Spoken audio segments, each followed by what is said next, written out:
Good afternoon, everybody. It's Gary Sly and the Legacy of Handmade Objects. And I'm here with my buddy Simone Richardson.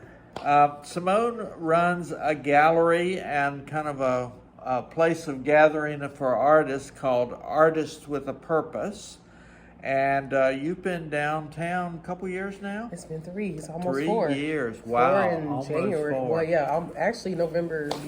That's tremendous. Yeah. So Simone and I have gotten to know each other quite a bit as we've crossed paths and worked to kind of develop downtown Leesburg. And Simone has the first African-American female gallery in either of our counties, in Lake or Sumter County. But there's way much more than that. So Simone, first talk a little bit about the concept of Artists with a Purpose, because you're more than a gallery. I am. So Artists with a Purpose is definitely more than just a gallery. It's more about community. It's also about mental health. And I based it off on creating change and creating community. So right now we are putting more community events together. You will see me definitely do community events like the Art Walk, which is called Art Experience. We do that every third Friday. And then on Thursday nights, I have open mic night, which is open talents that come and they showcase some things that they do.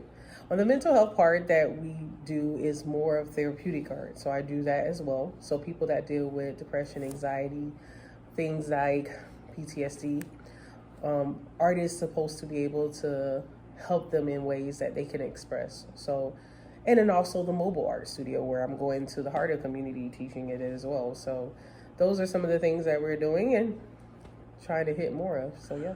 Now, my viewers will have heard me say many times that working with your hands, whether it be art, stitching, woodwork, whatever, is therapeutic in general. And there's a lot of information about that. I'll tell you something you did recently that I'm fascinated with was art with visually impaired students. Yes. Talk to me a little bit about that experience, because I think that was pretty transformative for you even. It really was. The reason why I touched on it is because I actually had a friend that became blind, and it's from diabetes. And art has always been one of her things that she loved. And she told me one day, hey, I wish I could paint, but I can't see. And my first thought is, actually, you can see. You just need to feel what you're feeling. So I had to come up with the idea of learning how to read mural and other things of texture to create that. So I did end up collaborating with a blind organization here in Leesburg, and was able to do a class. And I created the canvases where they can touch and read it and actually feel it and paint it. So that's something else that I do. I do paint with the blind as well. So yes. And I know you've done some work with seniors. Definitely with seniors. That was one of the biggest things, is loving that, working with seniors in the villages, as well as them coming here to the art studio as well. So that's really, really awesome. Now, what's your background in mental health? Because I know you have some I do. I've been in the mental health field for a long time. So my AA degree is in arts, and then I have a bachelor's degree in human services. And then I have my master's in organizational leadership. But I was a suicide crisis counselor for 8.5 years. Wow. And then I also worked with just kids that had autism or any type of behavioral issues. But I started to collaborate it more together when I lost my mom from cancer, and I realized mental health definitely makes a great change of that. And it is something that definitely needs to be in place all the time. When you're talking about just learning your day-to-day things, how do you deal with these things? How do you express those through art?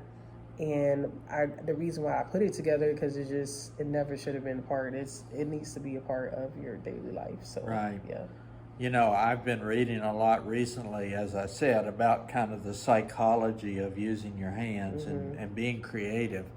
And I've looked back on my own life. There was a time when I was a very mournful 20, 30-year-old. Right. Single, lonely, depressed, all that sort of stuff. And for me, cross stitch brought me out of that chasm. Yeah. And I didn't realize it. Here I am in my 60s. I didn't realize it that I've used that since then as a way to kind of control my own issues. Right. And right. so I get up a little early every morning just so I can stitch some. I love it. I love it. And when I'm stressed, that's probably what you'll see me doing. That's good. So your approach here is that art yes. is the same kind of thing, and maybe Yes. music as well. Music, art, dance. Right. Even right. people that do sign language, expressing what they feel. Writing spoken word, what you call poetry, Sure. is always good. It's always good. Simone and I have been scheming about a new kind of community group to get Yes. together and explore African American literature.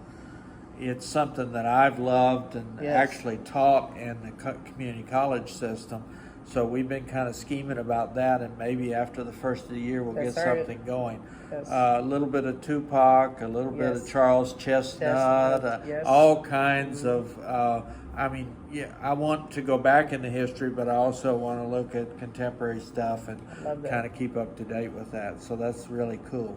Now, part of the reason I'm here is that Simone's got some really exciting travel Yes. on the horizon. 100 and some days from now, precise. You're going to be in Harlem. I am. But you're going to Yep. need to fill in the details and say what you're doing and Yes. where you're going and all that. Yes, so our Artists with a Purpose got selected to go to Harlem's Fines Art Show. It is at Glass House in New York. It is based on all Black-owned art studios around the world, Right. where we come together and we actually showcase our art pieces at Glass House in New York. And so what I will be doing is I will get two other artists, which I do have, Lena and also Daphne is two of the artists that I'm picking right now, and Nice. as well as myself. And we'll be showcasing in Harlem in February the 20th through the 22nd, actually, February 22nd. And that is next year. And so the whole goal of that is definitely starting to be exposed globally and international around the world. And I actually get to be on the panel there with the other artists that owns art studios. So yeah. What a great showcase. Now, did you apply for that, or did Did they not. just find you? They found me. I did not apply, did not call, did not look for this. But no, That's wonderful. it's really the most amazing opportunity ever. And So, Belina Wright is one of the other artists one you of our- mentioned. She yes. is Haitian American. yes, correct. And does a wonderful little, has for the last couple of years done a wonderful little Haitian festival here in Right, Leesburg our as second well. year. Yeah, definitely. And then we'll be coming up with another one on our next year. It'll She be get different. another grant, or do you? She will be definitely posting some of those things for her Instagram, but she did apply for something else that is different. It'll be but like art around the world, culture around the Nice. world. So it'll be more of all culture and diversity. So we'll be talking about that later on coming up. So yeah, we got some great stuff coming up next year. And then of course Soul Fest always comes up Right. on Martin Luther King, January 17th. You kind of established that. Yeah, that's pretty much a locked in type of deal. So this will be our third or fourth time doing it, for We've sure. talked a lot here. Simone and I have talked a lot about bringing the different aspects of the community together. And that's always hard because of where we are. There have been some divisions that have been in place for a long time. Yeah, and it just starts when it says when you want to see change starts with you, and then everything Right. around you would change. So that's pretty much what I'm doing. I'm just working within what I need to change with myself and what I'm wanting to expect around me. And that's how it's the whole entire thing is able to move the way it was, because it starts with me first. So yeah. I've kind of learned that when I'm around naysayers and people who are negative, I need to just ignore that and keep on doing Keep what on it is going, that I you know. think. If it makes sense to me, That's right. then probably there's some value in it. That's right. And yeah. a couple things will fail maybe as I go along. Hey, it's all about taking risks, but if you never do it, you never know if it works or not, you know. And that's this whole thing of why I started Artists with Purpose. I mean, of course, here I am, single mom, started from nothing. This whole vision was a faith move for me. But I did it on cost of for myself first because I needed that healing point of what I was dealing with my mom, with just the loss of grief. It wasn't something that I was just, wanting to just attack at first, but it was something that I know that I needed to do because it was something that was missing. Right. And I had to start with me first. So. And I'm not sure you even knew what it was going to look like this point. I did not. I did not know it was from 3 years now to go away to Harlem. Did not. That was definitely not my plan. I was just trying to be able to help where I can and work on myself first. So making sure that I was being healed within of, losing my mom. But right. It became something way bigger, more ministry than anything. Are you hearing what she's saying? Out of grief. Yeah. From pain to purpose. Is creativity, purpose, those sort of things. I haven't said this to you before, but sitting here and watching you talk today, you have gained so much confidence in what you're doing here. I remember talking to you when you first were around the corner and all that. And I mean, I didn't know where you were going. You didn't know where you were going, but it was hard for you to even kind of enunciate that. And your purpose is so much stronger in your voice now. It's definitely stronger because I believe. Let's put it this way, like I said, it was a faith movement. So when you think about faith, it's definitely something you cannot see first. You have that gotta know. It's almost like, you kind of wake up with the urge every morning until you make that effective. It's almost like being plugged in. The TV doesn't work until it's plugged in. Yeah. So I had to get connected to what I was seeing. And basically, it was nothing but God. I'm just giving him all the glory, of course. But it's definitely something way bigger than just that moment. And I'm expecting, not just for me, but the generation behind me. My thing is the next generation is why I'm here. Right. I'm all for the next generation, because that generation is going to be the one that takes care of the generation before us. And right now, let's take a look at this generation now. They're all on TikTok and Instagram and whoever else knows, but I'm saying they are losing that imagination. They're losing that time of getting in that, open a book and just imagine. Without that, we won't have half of the stuff we do. And my imagination is what brought all of this because I had to think about it. I couldn't see it first, so it takes all of that. My sense of younger people today is underneath it, they're scared to death. Yeah, it's a very scary time, I think, when they see adults at each other for all different kind of reasons and stuff like that. Yeah. And I've argued for a long time that some of the rebellion we see in kids is because they're just not being cared for and parented and communitied the way they need to be. Well, I mean, most parents, some, not all. I'm not saying all, but some people are dependent on the education system to take care of your kids or next door neighbor or whatever. But when I was growing up, it took the community. Whatever schools weren't doing, the community did it. We didn't wait. It was like, what do we need in our community? And if they found out you weren't doing something you were supposed to be doing, that's right. They was gonna tell. It wasn't just the person in your house that was gonna get on you. It was the whole neighborhood. Yeah. We need that. We need that. But my goal is to get back to community because that's where the heart is. That's what's gonna make the heart beat again. And the heart is still here. We just need to pour in the water. The water just needs to be poured in. It's a seed that's already been planted. Yeah. So all I'm doing is pouring water. That's it. These kids have the same urges and the same fears that we had, and they're just looking for their way to make a mark in the world. So, of course, you're right about that. Yeah. When you were describing being plugged in, it reminds me of the whole creative process. Yes. And it worries me that, especially young people, but even older folks who kind of finish their work life and are trying to find some kind of retirement, that they don't have any kind of an outlet for that. And so you just sit all day. And you never get plugged in. Or you're listening to the drone of the television or something like that. I mean, we all need downtime, but I think feel that, there's yeah, a that's- vigor in continuing to That's try good. to do something new. Yeah, always. Purpose is always waiting for you. Yeah. And it never leaves you. You're born with it. It's just waiting for you to get plugged in. But Yeah. mental health is a It's big huge. issue. It's huge. And It's huge. if we don't deal with that side of it, then the Yeah. motivation goes away, and It's even huge. if we want to be creative, we can't be. I think also realizing that, admitting that something is wrong, because some people Right. don't want to admit, "Oh, I'm fine. It's just, Yeah.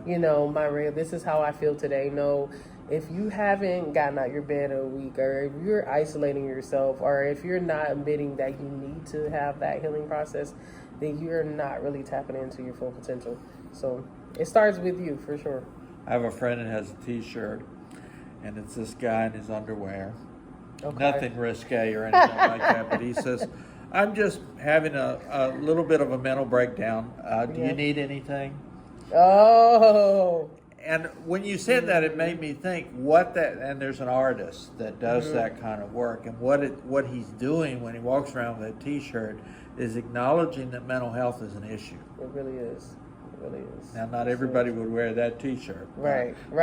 But hey, it's reality though. Yeah. It's reality.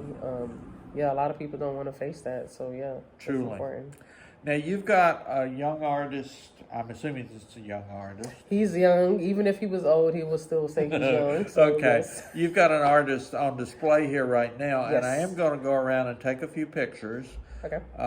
So that there'll be a little slideshow at the end of this video. We're getting near the end of our time. Can you Okay. believe that already? I mean, time. It doesn't wait for us, right? But tell us a little bit about this artist. You were Yeah.